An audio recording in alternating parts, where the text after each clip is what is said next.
4 people have died, including a 3-year-old child. Thousands are being housed in community centres following the devastating wildfires that swept through Knysna and the Plettenberg Bay area. The SANDF has deployed troops to assist in affected areas where more than 10,000 people have been evacuated over the past 24 hours. High winds have hampered firefighting efforts and have grounded some SANDF helicopters and stopping them from flying in to help fight those fires. Western Cape Premier Helen Zille is visiting the area to assess the damage. The aftermath of one of the biggest fires the area has ever experienced. Everything in its path destroyed. Knysna Heights, one of the worst affected areas. 20 houses in this stretch razed to the ground. We moved to Knysna in February, so we're still very new to Knysna and getting used to our home, and yesterday was just nothing. We didn't expect it at all.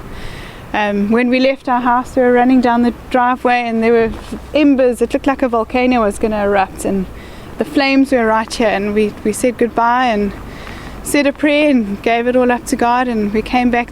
My husband actually came back at midnight last night and he was fighting the fires behind the house, and our house survived. Other areas were not spared. This is Brenton-on-Sea. Holiday homes in the path of the fire, gutted. On the hill adjacent to the town, the informal settlement of White Location, also destroyed in parts. On the N2 that runs through the town, this B&B did not stand a chance. Nearly 10,000 people were forced to evacuate their homes. Currently we are at a place where we're really getting to see what's going on. It is not looking good. We have lost undetermined amount of houses in all the areas. This fire, we haven't seen anything like this before. Amidst the devastation and the tragedy, we are cautiously optimistic that we will be able to put out the fires by the end of today. Almost 400 firefighters from across the province were kept busy as gale force winds fanned the fire, making it impossible to contain. The fire then moved swiftly towards Plettenberg Bay. Burning amber started new fires. The call was made to evacuate close to 1,000 people.